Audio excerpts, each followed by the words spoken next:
Hello, everyone. Welcome to the second webinar from the Climate Action Sustainable Investment Series. My name is Tonya Plachotniuk, and I'm an Associate Director at the Association for Financial Markets in Europe, commonly known as AFME. I will be the moderator for today's session. First of all, thank you for joining us today. It's a real pleasure to see so many participants. I believe we have more than 800 registrants, which is truly amazing. And of course, the credit goes to the excellent speakers who will be presenting today, the importance of the topic itself we will be addressing, and of course, to the organizers, Climate Action. AFME is very pleased to be an associate partner for this webinar.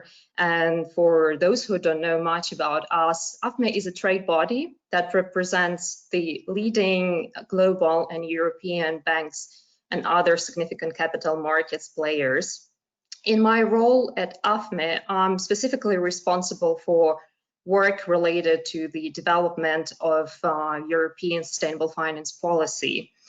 And for our members, growing sustainable finance markets sits on the top priority list. And because having robust sustainability reporting standard would be critical to achieving this objective, I'm truly delighted to be part of today's discussion.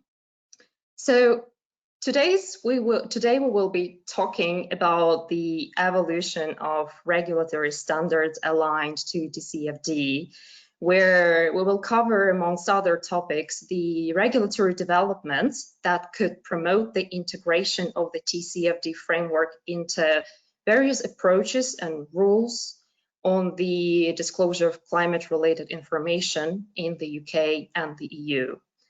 We will also try to address questions on whether the TCFD can actually go beyond climate and be a useful tool in the measurement and reporting of other environmental risks, or even capture the impacts of various business activities onto the real world. Last but not the least, we will discuss the most recent updates and progress made in the area of climate scenario analysis, which is extremely timely, I should say, because many of you might know that as we speak, the Global Network for Greening the Financial System, commonly known as NGFS, is about to release their guide on scenario analysis. So very good timing. And before we start with the webinar, I would like to give you some more information about the organizer, Climate Action. So Climate Action have been working at the intersection of climate change policy, innovation, and sustainable finance for over a decade now, in formal partnership with multiple UN agencies, including UN Environment, the World Bank Group, and UNEP Finance Initiative called UNEP-FI, to create and deliver high impact forums, digital events, as well as build a global news digital media platform to over 100,000 subscribers. Climate Action is very closely aligned with the aims of the United Nations Sustainable Development Goals, and all their products encourage and facilitate the much needed capital and innovation to make tangible change happen for all the 17 Sustainable Development Goals. Thank you to Climate Action for organizing today's events. And of course, you can check other forthcoming events organized by Climate Action this year. For further details, I would encourage you to refer to their website. And now, as a final step, before we move on to the actual discussion, just a few words on the format of the webinar and some housekeeping rules. So this is a virtual panel discussion where each speaker will give a short opening about their daily work, their role of the TCFD in it, and after which we will start a live debate. If you have any questions for any of the speakers, please do let us know, and we do encourage you to start submitting your questions as soon as possible, and we will try to cover as many as we can today. In order to submit your questions, just very quickly, you need to go to Webinar Control Panel, type questions in the Q&A box. Please do start each question with who you would like to address, whether this is going to be a broad question to all speakers or you'd like to address a specific speaker. And also, please do let us know who you are and which organization you represent. Alternatively, you can submit your questions using Twitter and using hashtag #ClimateActionLive. A final remark here, but very important one. Please be aware that this session is being recorded and a link to the webinar will be emailed to you shortly after the webinar is complete. So you'll be able to watch it in your spare time and share it with your colleagues. At the end of the webinar, you'll have an opportunity to complete a short survey on how you liked today's debate. And we would encourage you to do so, as this would help improve any future events. So I think now the time has come to introduce our fantastic speakers. And I'm very pleased to welcome Peter Ollenberg from Share Action, Hannah Armitage from Financial Reporting Council, Sandeep Jadeja from Climate Disclosure Standards Board, and David Carling from UNEP-FI. And to kickstart our discussion, I would like to invite our first speaker, Peter Ollenberg, who is a joint head of financial sector research and standards at Climate Action. So Peter will give a couple of minutes of his intro remarks. And Peter, now over to you just to tell us a bit more about your role and how it interlinks with the use of the TCFD framework, and maybe any recent developments and projects that you think would be interesting to our listeners. Thank you, Tonya, very much, and a big hello to everybody out there in webinar land. So I work for Share Action. We're a responsible investment research charity based here in London, and we're driven by mission to make the global investment system, well, all investment in the global investment system, responsible investment. And a big part of our work on the research side are rankings of investors in terms of how they're managing systemic ESG risks and opportunities. And a few years ago, we took over the management of a ranking project called Asset Owners Disclosure Project, which focused on climate change. And we've published 2 global rankings of public pension funds and insurers based on a TCFD aligned methodology. So you can see that TCFD is really at the heart of our research and what we do. And we have a very robust questionnaire across the 4 pillars of TCFD. And this year, for the first time, we published our global ranking of the world's largest 75 asset managers, also on a TCFD aligned methodology, but for the first time capturing new ESG issues in our analysis, one being human and labour rights, and the other biodiversity, which I'm very excited to have a little bit of a chat around in this discussion today. So some of the areas that we look at for asset managers include their own TCFD disclosure, as well as how they're tackling scenario analysis, which is one of the big parts of TCFD, as well as when it comes to the stewardship, how they engage on TCFD. We also have a really talented policy team that work quite actively here in London and in Brussels, advocating for stronger disclosure regulations around climate change, and try where we can to be involved in investor or industry working groups. And we were really happy in the last year to take part in the Pensions Climate Risk Industry Group. I think I got that right, which is a government-led industry working group here in the UK to provide TCFD guidance documentation for UK trustees to help meet new regulations. So we covered TCFD from a whole range of different areas, and very excited to discuss the asset manager research I just mentioned in more particular, which is now available on our website. That report's called Point of No Returns. Thank you very much, thank you very much, Peter. That was very, very interesting. I'm sure we'll get to the details. So I'd now like to invite our second speaker, Hannah Armitage, who's a project manager and corporate governance policy advisor at the Financial Reporting Council. Hannah, over to you. Hi, and thank you very much again for having me as part of the panel. I'm looking forward to the discussion. But just to bring you up to date on what the FRC has been doing, I sit specifically within the lab, which is a part of the FRC trying to encourage better practice reporting by companies to meet the needs of investors. Last year, we did a project on climate-related reporting, and we found a strong investor support for more disclosure from companies.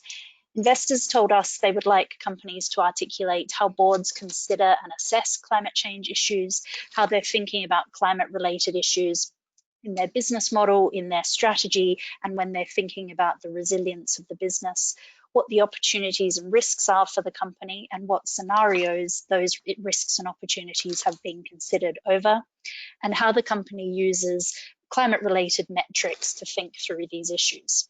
Now, a number of those issues align quite neatly with the TCFD 4 disclosure areas. And it's fair to say that we had a lot of support from both companies and investors for the TCFD as a framework for thinking through and disclosing on climate-related issues.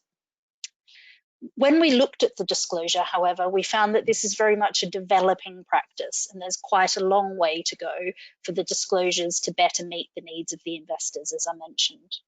More reporting is needed, although we did highlight some interesting examples of where this is beginning and where companies are beginning to respond to that investor need. There's a lot of regulatory pressure as well, and colleagues of mine in the FRC more widely, which is a regulator of accountants, auditors, and actuaries, are also thinking through a number of these issues around disclosure for a number of different organisations, and this is obviously very important and topical in both the UK and EU contexts. So looking forward to discussing some of that and the lab report in more detail. Thank you, Anna. Thank you very much. And now is the time for our third speaker, who is Sandeep Jadeja. He's a technical manager at Climate Disclosure Standards Board. Welcome, Sandeep, and over to you. Thank you, Tonya, and hello, everyone. A quick introduction to the Climate Disclosure Standards Board, CDSB. We were set up in 2007 at the World Economic Forum to advance the integration of climate-related information into the annual report for the benefit of investors to aid in their capital allocation decisions, ultimately support in a transition to a low-carbon future. Since then, we've expanded to also cover environmental and natural capital matters as well. Our focus is working with corporates to advance their practices, and that's a perspective I hope to bring to the conversation today, although much of what I'm saying will be relevant for asset managers and owners when reporting and engaging with their own investors and beneficiaries. The foundation of the CDSB's work is the CDSB framework for reporting environmental and climate change information, which aids companies in how to report such information. And the TCFD recommendations draw heavily from the CDSB framework, along with other relevant frameworks and standards. The TCFD recommendations has created significant momentum when it comes to climate-related reporting. But 3 years on, there's still a long way to go, which continues to be reflected in the TCFD's annual status reports. We've also recently reviewed the NFRD reporting of 50 of the largest listed companies in Europe, which is kindly funded by the EU LIFE programme. The report titled Falling Short also considered TCFD disclosures, which are not currently required under the NFRD, but we found that the TCFD reporting is currently lacking. For example, only 14% of companies reviewed discloses strategic resilience to different climate scenarios. I guess to start the conversation, my position and NATNC's position is that voluntary TCFD disclosure is not enough. Mandatory and enforced disclosure is now needed. The time is now if we want to move towards a low carbon future, and better disclosure transparency will play an important role in getting us there. Thank you very much, Sandeep. I fully agree with your remarks. Thank you very much. And I think the time is now for our last speaker, David Carling, who's a program lead TCFD at UNEP-FI. And David, your title itself suggests that your role is very much connected with the TCFD, but we look forward to hearing more. David, over to you. Great.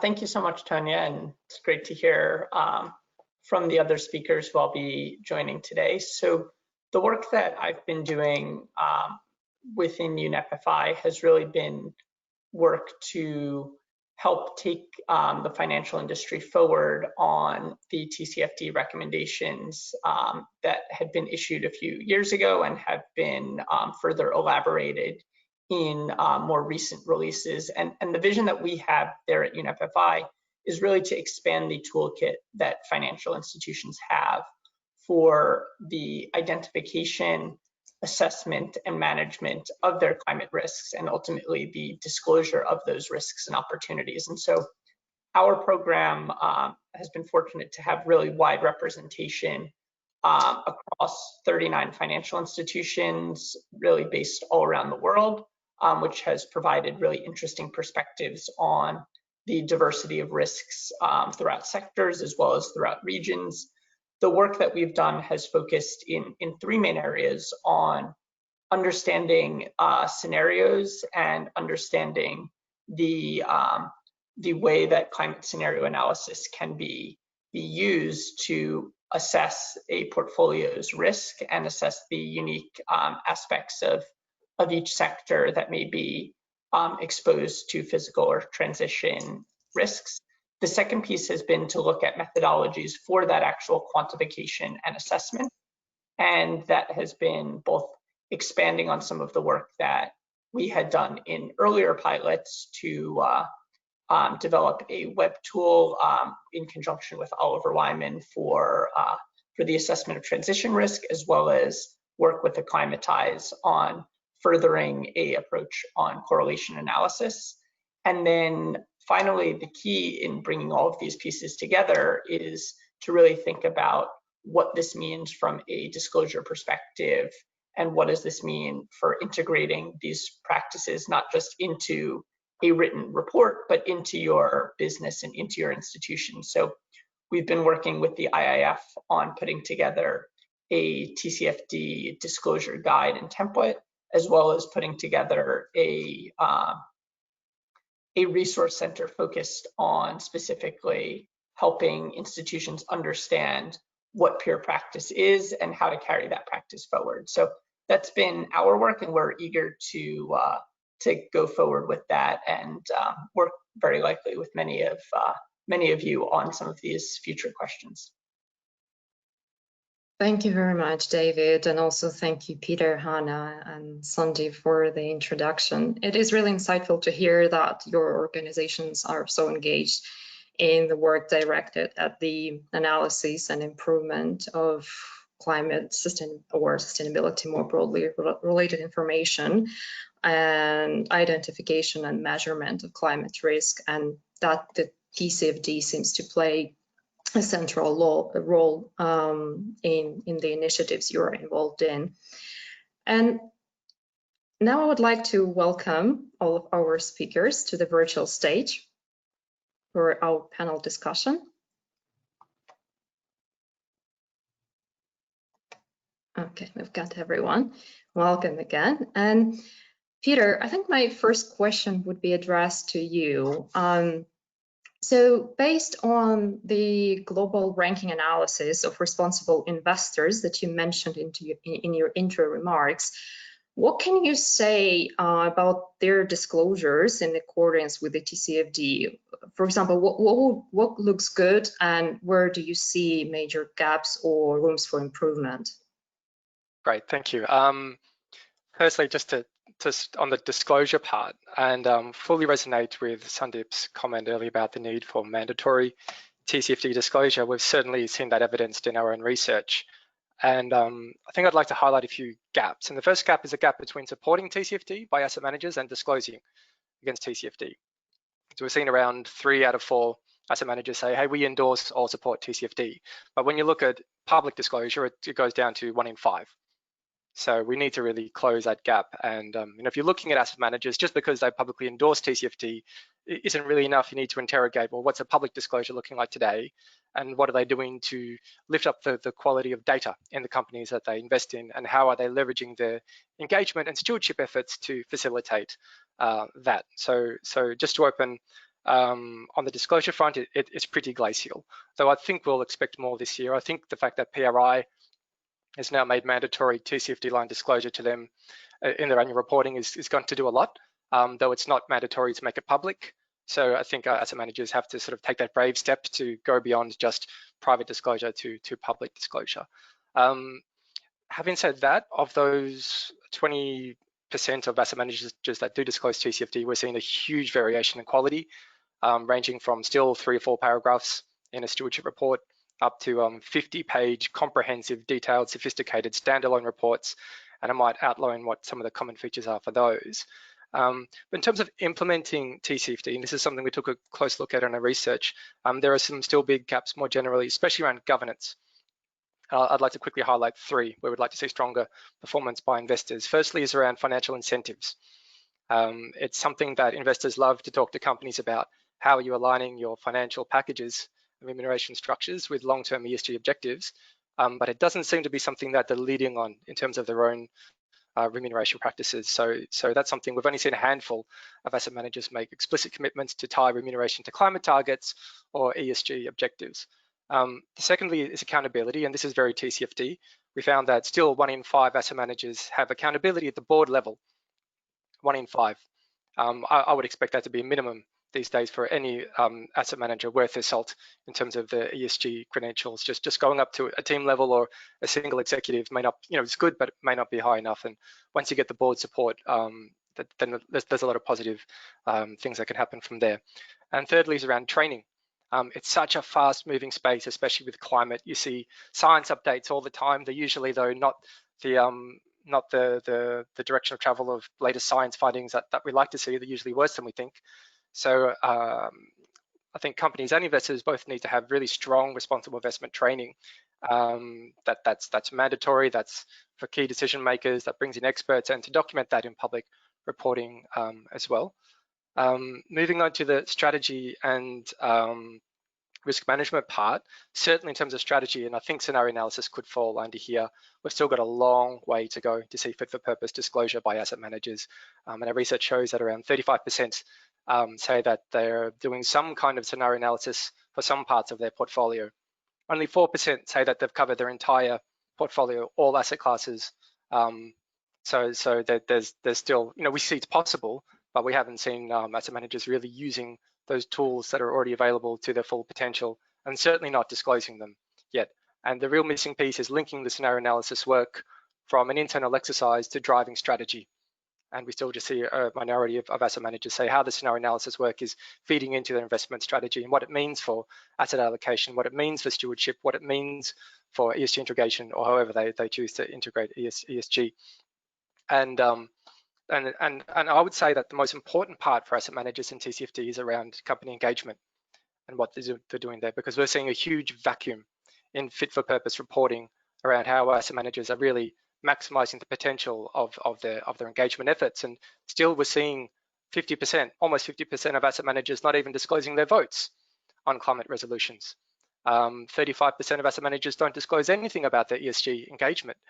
So I think the industry would benefit from stronger guidance on what good quality stewardship that's TCFD aligned or Paris aligned looks for, and certainly steering it in the direction that's aligned with not just thinking about risk and return, but also driving positive real world impact and change. So there are a few comments around that. In terms of what good looks like, I would say what we're seeing is really good quality disclosure around engagement, including escalation. So what happens when companies don't evolve as quickly as they need to? You need to see engagement with teeth, so whether it's voting or for or against resolutions, or divesting, or setting time-bound objectives. That's a key area. But also a good TCFD disclosure looks at active versus passive and what that means. It looks at what's being done across asset classes, provides good disclosure around scenario analysis work and details around metrics. Why they're good, where they're being developed, and where they're headed. And I'll throw one example out there. Legal and General Investment Management have got a really good standalone TCFD report that we certainly would think represents what good looks like across the community today. Thank you very much, Peter. And well, we've spoken about asset managers, and maybe just to change the perspective a little bit, Hannah, I'd like to address this one to you. Speaking of investors, what are investors actually looking for, just based on your work within the lab and based on your project that has been completed? How are companies responding to investor needs? I don't know, you mentioned some interesting developing practices, so it would be really interesting to hear from you. Yeah, great. So as I said, there are a number of areas of interesting and developing practice, but there are a number of gaps remain as well. We've seen a lot of companies beginning to respond more actively on TCFD, including TCFD references or climate-related references within their annual report. But it's fair to say that a lot of those are at the much more basic end of the discussion. We encouraged in our report last year that companies that hadn't necessarily started disclosing should do so, and should also do so, for example, by outlining their roadmap to full TCFD reporting and how quickly they thought they would be able to achieve the 4 different areas. We have seen in the UK a lot more companies reporting on TCFD, but it tends to be at the end of governance. Scenario analysis and metrics and targets are areas that are very are not disclosed by a number of companies, and where they're disclosed, it's at quite a high level, not necessarily investor useful in terms of the granularity that is provided. So there's quite a long way to go, but as I say, it's definitely, we've seen a real uptick in the companies responding on TCFD, which is really great to see. I know that this was something that Sandeep and CDSB have also found across Europe, that there's been a bit more of a response to some of this reporting, but that gaps remain, and I think that that's certainly what we've seen in the UK as well. Thanks, Hannah. And Sandeep, would you like to add on that from your perspective? Sure. So I've been doing some work around what is considered decision useful, which is a term found in the TCFD recommendations when it comes to climate-related information. And I'm hoping to publish something next month for corporates to understand what investors are particularly interested in when it comes to their reporting. And I guess just start off, a lot of what Peter's found and what Peter's mentioned in relation to practices by investors, by asset managers, is definitely kind of just coming through when it comes to corporate practices as well. Similarly, building on a lot of what Hannah said, but perhaps if I just share a couple of interesting views from some of the investors I've spoken to. So as already mentioned, TCFD is an iterative process. Investors generally want to see clear progress and ambition over time. There's no expectation that at day one, you'll have perfect disclosures. So for example, as already discussed, we're not yet there on scenario analysis. Practice is and will develop over time, and there is still work needed for the outputs of scenario analysis to actually be presented in a way that is decision useful for investors. It's particularly challenging to actually compare with peer companies due to a lack of standardized methodologies currently. But as a starting point, companies should at least be explaining the assumptions they're using to allow investors to make their own assessments. And at the same time, it's not just enough to state scenario analysis has been conducted, and that's something we saw a lot in our review of NFRD reporting by companies. Investors actually want to know what the conclusions of companies' assessments on the resilience of the strategies are. Secondly, I guess narrative is great, and investors want to understand company strategies and transition readiness in the long term. But equally, they want to see evidence of execution of the strategy through allocation of resources and investment in line with the transition strategy, i.e., they want to see capex and expenditure in this space. Ultimately, investors want companies to put their money where their mouth is, or rather, kind of where the reporting is. And this seems to be a kind of particularly challenging area for companies when it comes to that disconnect between what's reported in the front half of annual reports and what's found in the back half, financial statements. And it's an area that I'm looking into at the moment as to how there can be better integration of climate matters within financial reporting. And if there's interest from the audience, I guess I can touch on that a bit later. And equally, I'm not undermining narrative reporting here with the comments I've just made. The numbers, metrics, KPIs are important, but at the same time, the narrative provides context and helps investors understand what those numbers actually mean for the business, how things will change over time. So kind of from my perspective, from what I've heard from investors, quantitative and qualitative reporting are equally important. Thank you. Thank you very much, Sandeep. I would personally relate to what you just said. Thank you for your thoughts. And David, there is a question for you. and it would naturally relate to the scenario analysis theme, given the amount of work you've been doing on that. And well, scenario analysis is probably the most challenging component of the TCFD, and I think it's quite clear from the comments we've heard from previous speakers, where we see companies falling behind on those particular requirements. So could you tell us your observations in terms of how climate risk management models have been developing recently, and where do you see actually the significant progress has been made, and where do you still see some major complexities, and maybe what are the ways forward to overcome those complexities? Yeah, I think that's a really great question, because scenario analysis certainly has been a key focus, whether at the beginning of the year, end of last year, with the announcement from the Bank of England on their stress testing, which obviously has since been moved to even today, within the last hour and a half, the publication of the NGFS reference scenarios and further elaboration on those. So clearly this is a focus and an area of real import. And I think kind of getting to what Peter was saying about the difference between supporters and disclosures, I would almost make another distinction even beyond that of disclosures and then disclosures that really have quantitative weight behind them. I think that's sort of the next frontier, and we're beginning to see in some of the reports issued over the last few months from financial institutions, we're beginning to see some of those numbers coming out as the outcomes of scenario analyses. But until we get to that point, if we think of the guiding mission of TCFD to help markets function better, help us better address and attack the challenges of climate risk, then we need to have better information and better transparency. And I think that only comes through quantification. So I see scenario analysis as being really key to that.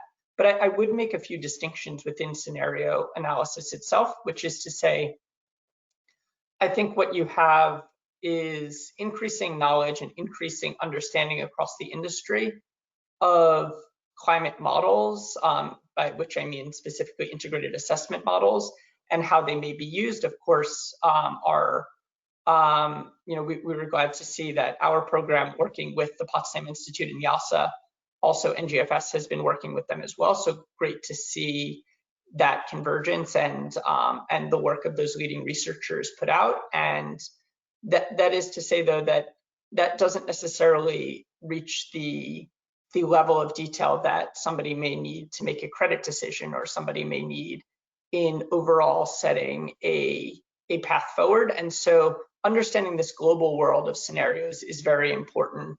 But I think there are a couple other pieces when you think of the complexities and challenges. Some are on the sector specific pathways. So with greater degree of granularity, how can we understand what the transitions are, what the physical risks are, and what the, not just each of those, but really the second order impacts. Right now, it's much easier to model linearly how much damage happens after a hurricane, but to kind of keep playing with this analogy, then the second order effect is not just the physical damage, but how much business is lost. And if we look at a place like New Orleans, the fact is, even over a decade after Katrina, we have a population that's nearly 100,000 people smaller than it was. So looking at long-running effects is not something necessarily that a big high-level scenario is super well equipped to do.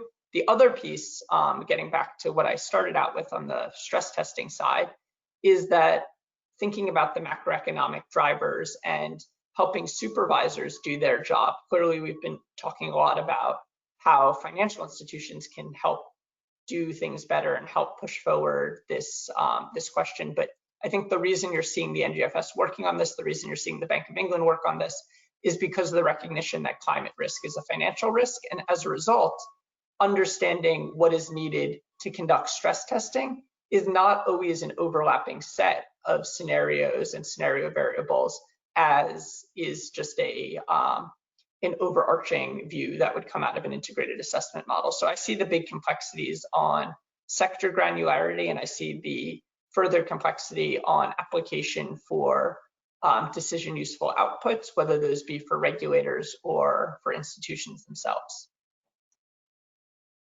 Thank you. Thank you very much, David. That's a very comprehensive answer.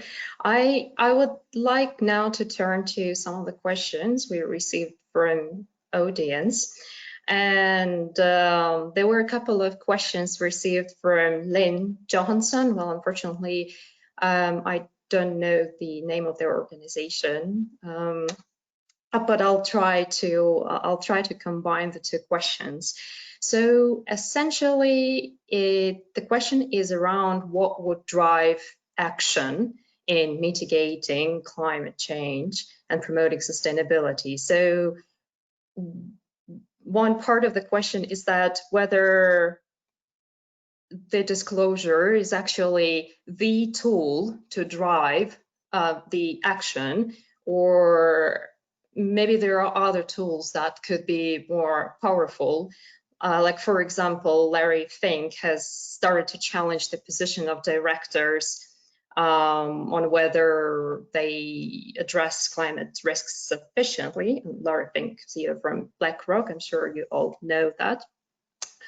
Do you think this type of action would drive the action towards the mitigation of climate change and promotion of sustainability? So this is a question to all, and not sure who would like to pick it up.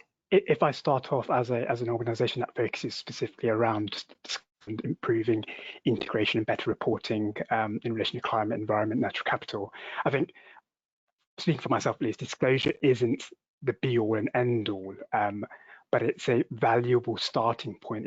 It forces companies to do all the underlying thinking and working needed, and disclosure is just a final step following that thinking, following the processes in-house before they can then report on matters, be it on governance, strategy, risk management. And ensuring it's kind of publicly then available, so it provides transparent information that investors might want, and is also a starting point for further engagement. So it's a starting point. It's one of the tools amongst others that need to come into force and be driven forward. I'd love to jump in as well, and following on from Sundip's comments. I think there's a very much agreement, and this is a yes and kind of answer. Like, yes, we need more disclosure around climate risk, and clearly we haven't seen enough yet. And I think the idea behind TCFD was to raise the level of data quality, so then investors could go and decide where to allocate, and that would help get the low carbon transition along. But we're not seeing that nearly fast enough. Like, we need better data, yes, but we need action today. Actually, we needed it yesterday, especially with the climate. So we need to see investors really step up with the stewards to yes, we need TCFD disclosure, and yes, it has benefits when you do it well. It can actually drive cultural change on the inside. If you get different departments of an organization talking together, coming together in a holistic way with a forward-looking risk lens around climate, that can do a lot of good stuff. But that has to happen with a rapid, unprecedented decarbonization of the real economy as soon as humanly possible. And that also means setting science-based targets. It means emissions reduction plans. Depending on the sectors, it's transformational change, not just for companies, but for business value chains. So I guess on this point, I can see investors can do a hell of a lot more when it comes to engagement, leveraging all the tools at their disposal, and some of those I mentioned and earlier. So yes, TCFD, but action along at the same time. Thank you. Thanks, Peter. Yeah. So just to quickly share a little bit of the UNEP perspective. I think that the TCFD is a terrific framework, and I think it is a critical tool in pushing forward climate action. And yet, if I think back to the the school days of logic, the necessary but not sufficient, I think that is where climate disclosure falls. That it is absolutely necessary to provide investors, regulators, other key stakeholders with the information needed But in and of itself, just waiting for regulation or waiting for disclosure to reach a level of maturity that information will filter through the market is going to leave us in a situation where we don't hit our climate goals. And so there was a recent study actually that came out in Nature from Griffith University talking about a assessment of the TCFD and saying very much the same thing, that we also need to look at regulatory levers, we need to look at policy levers such as carbon prices, and in the private sector, of course, the push from that private sector, as you mentioned, of course, the well-known annual letter that Larry Fink issues and the escalating work that he's been doing of trying to throw BlackRock's weight around with some portfolio companies. But to me, it's disclosures that are really required to be coupled with action. And so I heard the science-based targets mentioned. With the work that we're doing at the UN, there's the collective commitment on climate action and our Net Zero Asset Owner Alliance. But really across the industry, I think there's a need not only to disclose, but also to commit and then to act. And I see TCFD as a way to create a common language and a way to push forward that level of transparency, especially when you get to the quantitative aspects. But in and of itself, we can't be waiting around until everyone reaches a mature disclosure before we actually start moving on these things. Thank you, David. Anna, anything to relate to that? Would you agree with the? Yeah, I agree with a lot of what's been said. I think obviously we are a reporting regulator, so we think that reporting is extremely important in driving better transparency and in encouraging the changes of behaviors, but it is only one lever. It can encourage companies to, as Pete pointed out, get everyone talking about the same thing, thinking about climate change as an issue, and that we would wholeheartedly support. But there are wider public policy questions, there are wider investor pressure questions, and all of these things need to work together to get the outcome that we want. Thanks, Anna. Thank you, everyone. We do have quite a lot of questions coming through, so I would probably just ask speakers, bear that in mind, and to all participants, I'll just reiterate that we will try to cover as many as we can. So there is a question actually, well, speaking of the TCFD in terms of climate specifically, as I mean, the TCFD focus on climate as an initial step, I would say. That's how it was developed.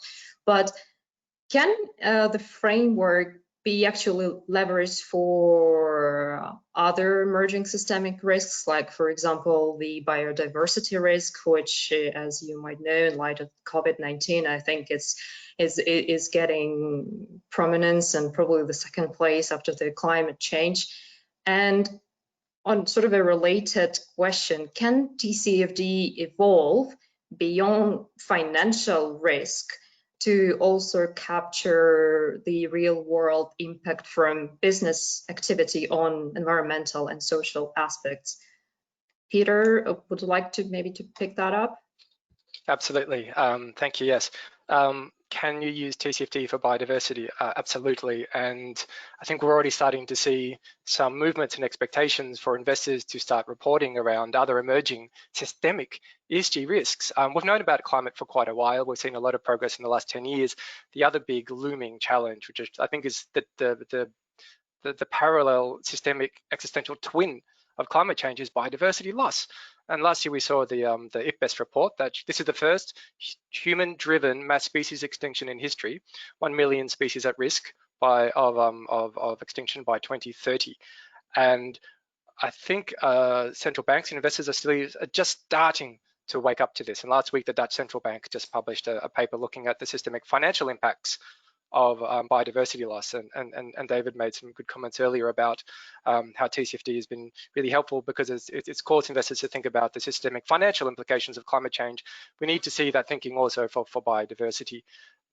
I think there's already been rumors or whispers among the central bank community of having a TNFD, a task force for nature-related financial disclosures. And I think in France, there's already with Article 173 an expectation from 2021 for asset owners and managers to start reporting on the biodiversity impacts of their investment decisions. So we're seeing the policy space is already heading in this direction. And our own research with asset managers unfortunately found that the level of consciousness or awareness around biodiversity as a financial systemic risk is quite low and immature relative to climate. But in terms of timing, we have to move just as fast as with climate to get that under control. And a framework like TCFD that enables holistic organizational-wide thinking and systemic risk across portfolio and asset classes in the same way for climate is needed. So the more we can do to translate the learned wisdom from TCFD and apply it to biodiversity, the better. And we didn't find one single asset manager with a portfolio-wide policy around biodiversity, which just shows you compared to climate how much work needs to be done and how quickly in that space. Thank you. Thank you very much, Peter. And maybe switching the focus just a little bit, and also in reference to some of the previous questions where we discussed some of the actions needed, and in particular, some regulatory policy action that might be needed. I have a question for Anna, and Anna, would you like maybe to give your thoughts as to how actually the UK is building its regulatory landscape to help integrate TCFD framework in reporting requirements by corporates? Yeah, sure. So I think it's actually a really important and interesting time in corporate reporting. We've got the EU's NFRD, which is obviously asking a lot of questions around frameworks and what should be delivered in the reporting system. In the UK, the Green Finance Strategy came out in 2019, and that includes in it an expectation from government that all listed companies and large asset owners will be reporting under TCFD by 2022. Now, how that ambition is going to be implemented is still up for grabs, and we are part of a task force across regulators and departments looking at that. But it is a really interesting time, and I think there's a lot that's happening. But whilst the regulatory system is changing, it's also important to remember that for those companies where climate change is already material, the current system requires them to be reporting on this already. So there are lots of elements where it's not a matter of waiting for the regulatory system to change. It's really a matter of this being considered by companies now. And then, as I say, where material being reported on, that's both in narrative sections and in financial statements impacts, as Sandeep referred to.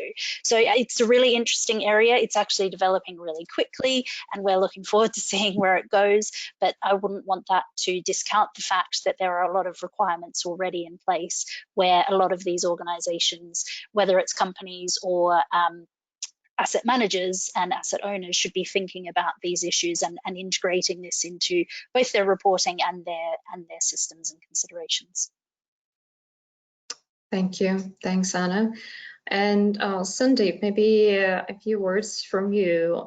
In your view, what will need to happen within the regulatory space? And you referred to the EU and FRD that many of us know that is aimed to be an initiative to set up an EU-wide sustainability reporting framework. But what do you think would still need to change for this framework to work properly? And how, well, again, speaking back about TCFD, how do you think that TCFD fits into this NFRD initiative and also in the wider spectrum of other initiatives to develop sustainability reporting frameworks in other jurisdictions? Because there are various concerns that now everyone is trying to come up with its own framework, and obviously a proliferation of reporting frameworks might not necessarily be helpful. And we get this question, so and which framework I actually use, TCFD, SASB, GRI, or something else? How does it all fit together? Cool. So Two good questions, and I'll try and answer them. So I guess on the regulatory front, what's our biggest ask? I think I've mentioned it a few times. But the starting point, at least in relation to TCFD, is mandatory reporting. We've already seen that kind of move in the UK, as Hannah's mentioned. NFRD, we have similar expectations and hopes that it will become mandatory in due course, and that's kind of the shift we need. We've had 3 years of voluntary TCFD reporting. It hasn't happened quickly enough, as Peter's already alluded to, and hopefully this is just one of the drivers that will kind of push this agenda forward as quickly as we now need. The other point, I guess, one of the points I'll touch on in relation to kind of regulatory asks is in relation to the location of reporting. From our perspective, it's not sufficient for climate-related reporting to be found in the kind of outside of the mainstream report and sustainability reports, etc. If it's considered material, it should be reported in the annual report alongside other material financial and non-financial reporting.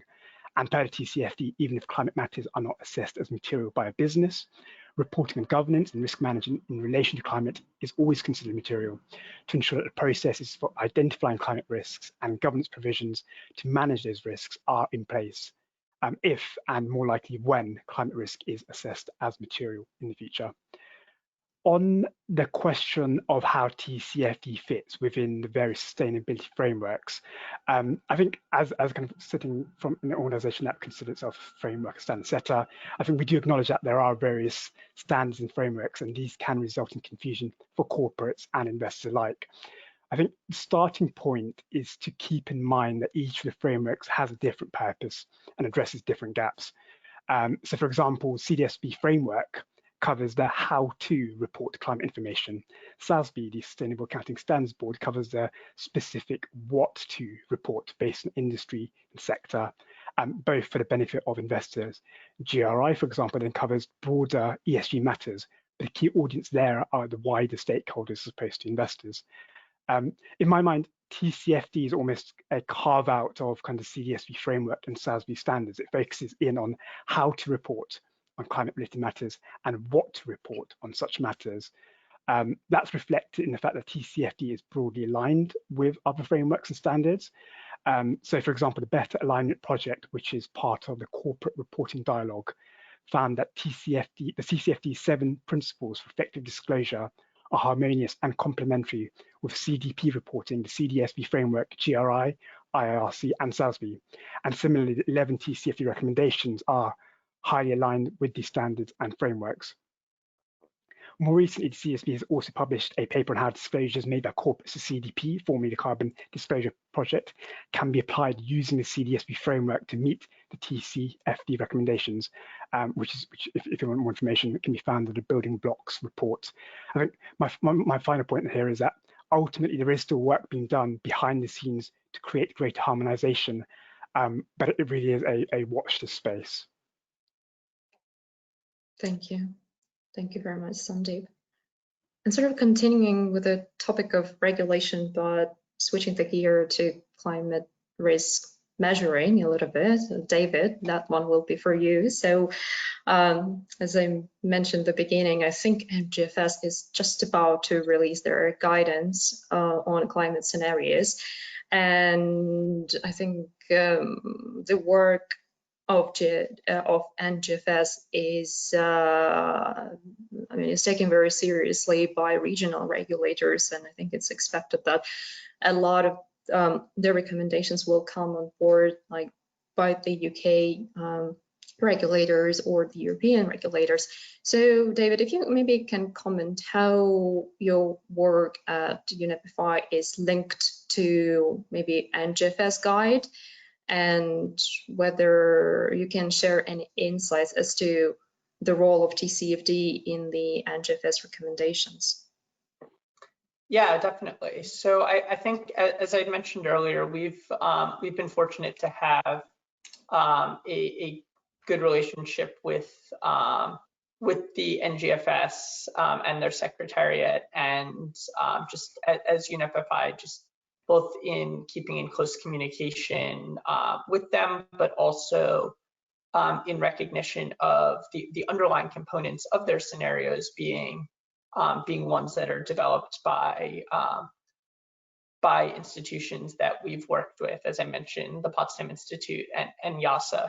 So I think that there's kind of this coordination, not only in terms of policy, but also in terms of the very logistics and the kind of nuts and bolts between the modelers, us, and NGFS to understand how industry participants are currently using the scenarios, how they will adapt the reference scenarios to their analytics, and then what feedback we can provide both to the modelers and to NGFS to help kind of continue to push things forward. And so that's one of the coordinations that I expect to really blossom in our future pilot work, and also that I expect to be increasingly important. And how does it tie into TCFD? I think it's incredibly linked to TCFD, specifically within that question of pillars of not only risk management, but also of the metrics and targets. And so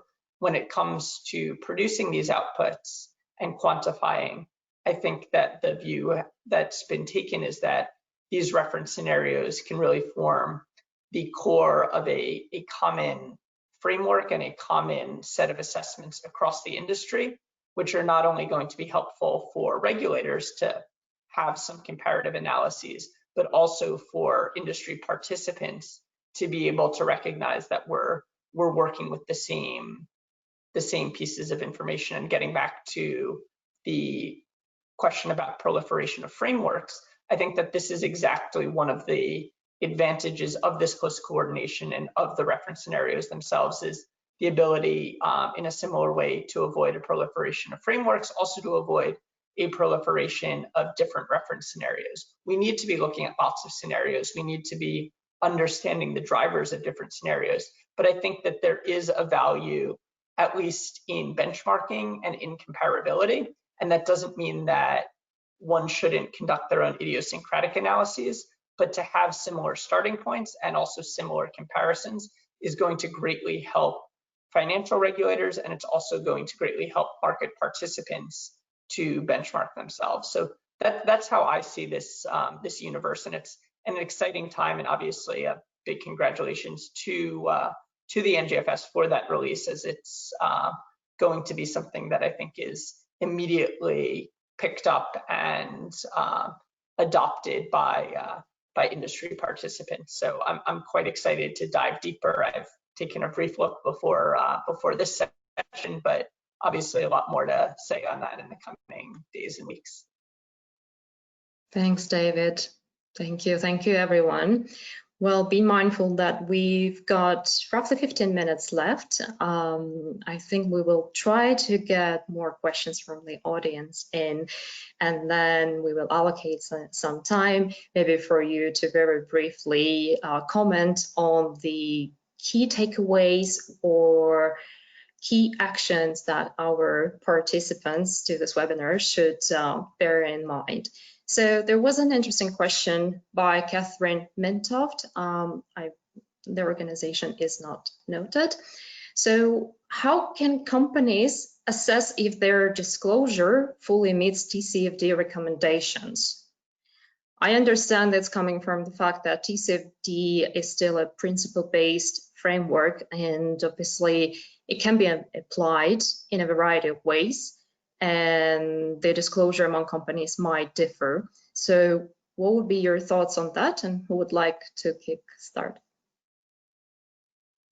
Maybe I can just jump in quickly on this to say that one of the things that I think is particularly helpful in that regard has been some of the supplemental releases from the TCFD Secretariat themselves on specifically for different financial institutions, the details around what disclosures should be made. I think that's helpful. One of the things that we're doing, as I mentioned, with the Institute for International Finance is developing a guide and a template to not only elaborate what we're seeing as practices, but actually provide some key examples from institutions that we think have done a good job of capturing those things. And I think that not only will that hopefully set a clearer view of what is good, but also I think the other piece is to look at not only what disclosures you're making for the 4 pillars and for the 11 disclosures, but within those, I think to go one level deeper, and this is what we've been cataloging and categorizing, which is, okay, so you make disclosures on scenario analysis, but what scenarios are you using? Are you doing this for physical risk and transition risk? So really asking those next level questions. This is one thing that we're working to gather information from our 39 member institutions on, to get a sense not only of who is making which of the 11 disclosures, but beneath that surface level, what is the additional detail and color? But I would say a good source presently is definitely the materials from that the TCFD Secretariat. And our hope in the coming few months is to take some of those suggestions and show what we think good illustrative practices have been from recent reports. But I think those are areas where you can get into a bit further elaboration of you've disclosed, but have you really disclosed? And that's kind of what we're interested in helping people think about. If I can then jump in there, so I think that there isn't necessarily a kind of this is what perfect disclosure looks like, and I think most investors would expect that reporting practices will continue to develop over time. It's not, year 1, year 5, you've got this position, good enough, let's just keep on doing that going forward. There will be an expectation of scenario analysis, science, etc. develops, practice will develop.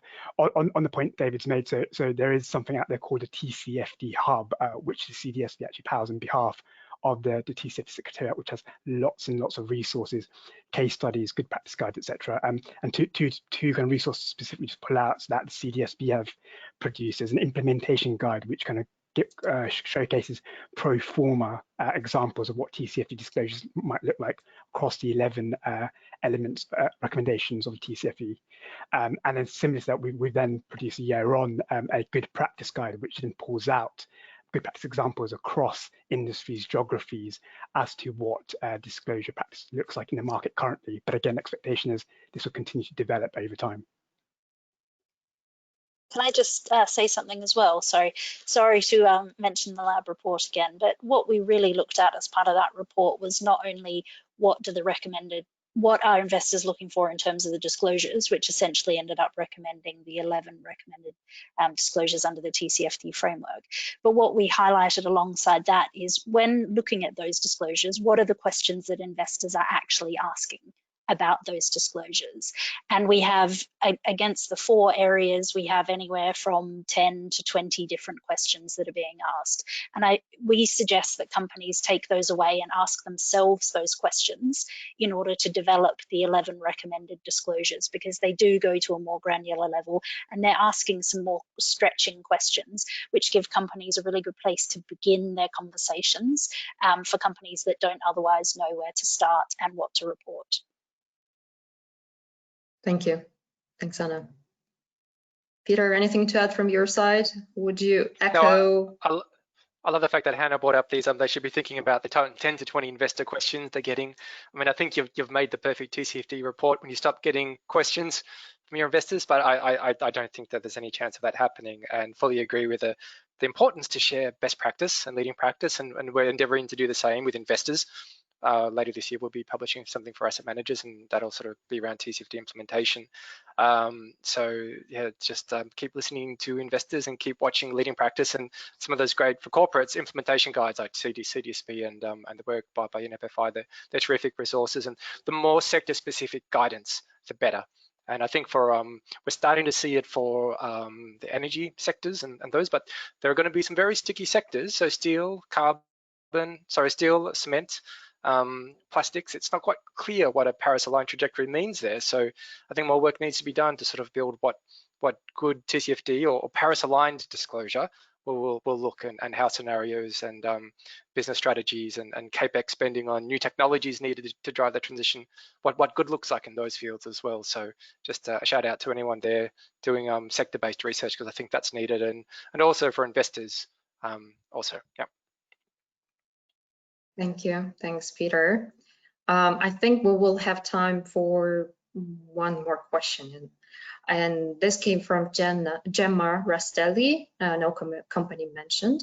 So what is the view on mandatory disclosure for group companies versus subsidiaries? Are both equally important?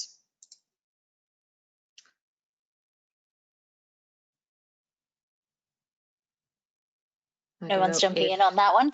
Yes, I think so within the UK framework, there are differing thresholds, and I think that in the UK context, where the green finance expectations around TCFD reporting go and exactly which companies are caught, whether that's around size, whether it's ownership type, whether it's employees, those types of things are still open. And I think it's a very interesting question. In the UK, as I say, we do tend to take a size market cap type threshold, and maybe that will be the approach taken. But I don't know. I think we have to think about where the real impacts come from and the disclosures that we want. Equally, if investors are the ones applying the pressure, obviously that might give you a slightly different answer in terms of which entities are actually disclosing and at what level. So I think these are really interesting questions, and I don't have an answer for you though. Thank you. I think Anna, you answer yet. I guess add. Go ahead. I guess just to add to that, I guess it's just a question of materiality ultimately. If there's a multinational number of different entities where climate might not necessarily be considered material for some of its entities, the reporting might not necessarily be needed. But where investors are expecting reporting on certain sectors within that organisation, yeah, the reporting would be needed there. Granularity is very helpful. So just reporting at group level, it might not be particularly helpful for investors. So that differentiation between sectors, geographies that an organisation might be working in is helpful. As to where disclosures might be, I guess that's something with regulation to come up. But as long as the information is easily available for investors, it's all good. Thank you. Anyone else would like to add? Yeah, I'll agree with that. That kind of materiality thing. Certainly for like insurance companies that have large asset management businesses, there you'd like to see separate reporting, and we've seen this done already. Since the insurance business model, the risks and opportunities on climate are quite different. You're doing insurance as opposed to when you're just managing money as an investor, and the same would be for banks with wealth management businesses as well, or at least within the group level TCFD report to have a proper guidance on what's happening at each business level to show how it's integrated throughout all those different business areas. Okay, well, thank you very much. Well, I think we are approaching towards like the end of our webinar. So before we close, I would actually like to give you all an opportunity just to say any final remarks, maybe adding on to the points that we've discussed previously, or summarizing the key takeaways that the listeners should just bear in mind and remember from this webinar. And maybe Peter, again, starting over with you. Yeah, thanks. I think number one, investors should really lead by example on TCFD. They can set the tone and they can show what disclosure looks like, and they can elevate it in their stewardship practices. Number two, as long as investors think about climate change only in terms of risk and return, we're going to miss Paris by a million miles. We need to see investors start thinking about the real world impacts of every single investment decision. So the question is here, how can we take TCFD and evolve it to capture real world impact? And it's not just us thinking about this at PRI, we're also taking a good look and advocating for three-dimensional thinking for investments, risk, return, and impact. So this is the big challenge for TCFD, to keep the Sustainable Development Goals and Paris within reach. Thank you, Peter. Thank you. And Hannah, over to you. Great. Thank you for having me as part of this session. I think the thing that I would say is that the regulatory change is coming, whether it's regulatory change for asset managers and asset owners, whether it's for companies through the disclosures that they're making. The direction of travel, both in the UK and EU and more broadly, is pretty clear. So I think there's a real opportunity for people to begin to ask themselves these questions where they haven't already, and to continue to develop their work in this area where it's something that they've been starting. there's not a lot of time, obviously, for these things to be addressed, but equally, I think there's not a lot of time in the regulatory environment for people to get up to speed. So use that opportunity and do what you can starting today. Thank you, Anna. Very good. And Sandeep, some thoughts from you? A really interesting discussion. A couple of, I guess, takeaways and thoughts to leave with everyone joining us today. So while there are a number of different frameworks, standards, etc., for ESG related matters out there, and they all do serve different purposes, I think what I find is unique about the TCFD recommendations is that it has become a de facto basis for reporting climate related risks and opportunities, and it's seen broad uptake across geographies, sectors. And that is a great starting point. I think we need to acknowledge that we've only got so far under a voluntary regime. And as I said a few times, a mandatory reporting, I think, is needed with enforcement for it to be effective. And agreeing that disclosure isn't the complete solution, but it helps bring about the change needed within businesses, within organizations. And the information reported is a valuable starting point, at the very least, for investors in their own decision making. One comment I guess to leave everyone with is a pitfall that I think we should be trying to avoid, in my view, is the divergence of application of the recommendations by different jurisdictions, resulting in reduced comparability and usefulness for investors. I think there is definitely value in creating further guidance for sectors and metrics, and there's some great work coming out from a number of countries. Peter's already mentioned in the UK, some work similarly going on in Australia, the NGSF work that David's mentioned on scenario analysis. But the overall application of the recommendations needs to be consistent if there's kind of value in this broadly universal support. Thank you very much, Sandeep. And David, some from you. Sure. Well, it's been a real pleasure to be on this panel with all of you, and I very much echo all of the things that have been said by Sandeep, Hannah, and Peter. I guess that's the challenge and advantage of going last here is that, but I think comparability is essential, and I think each institution will need to go deep on their own portfolio, understanding their own idiosyncratic risks, but at a top line, to really have climate action and really move the needle, we need to understand that we have to be speaking the same language. And I think, as Sandeep said, I think there is a real use of TCFD as the default climate reporting framework at present, and one that I'd like to see expanded and increasingly adopted by regulators. I think there's a role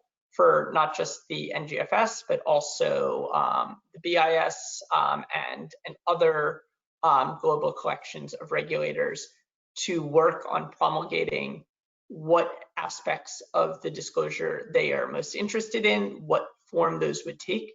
But I think having that coherence and comparability is absolutely critical.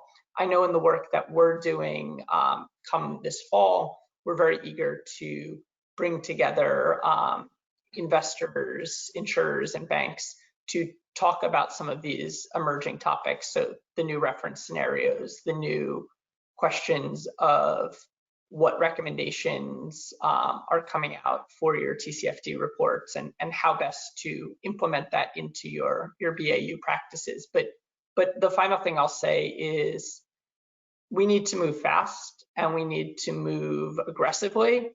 And the TCFD can be an on-ramp to that.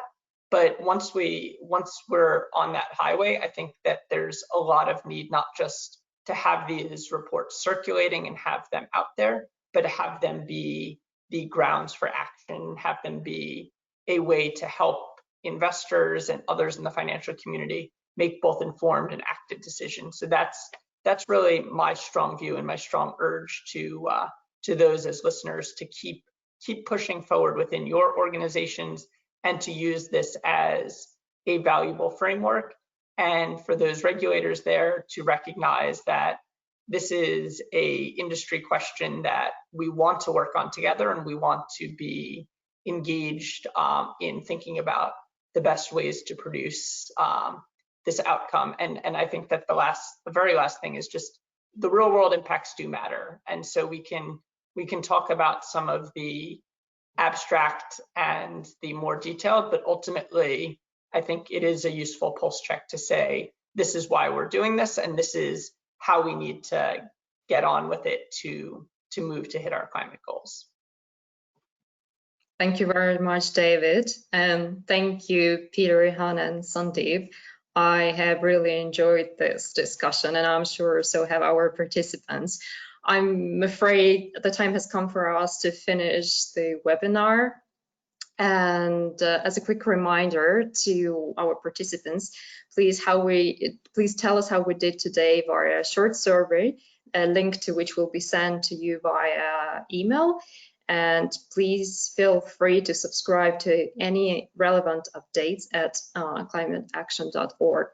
And now, on behalf of Climate Action, I would like to thank our panelists once again, and a big thank you to all of our participants. Thanks for joining us today, and I hope you keep well and safe.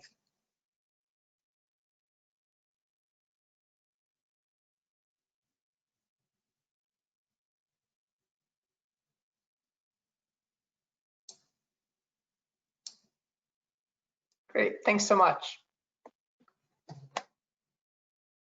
Thank you.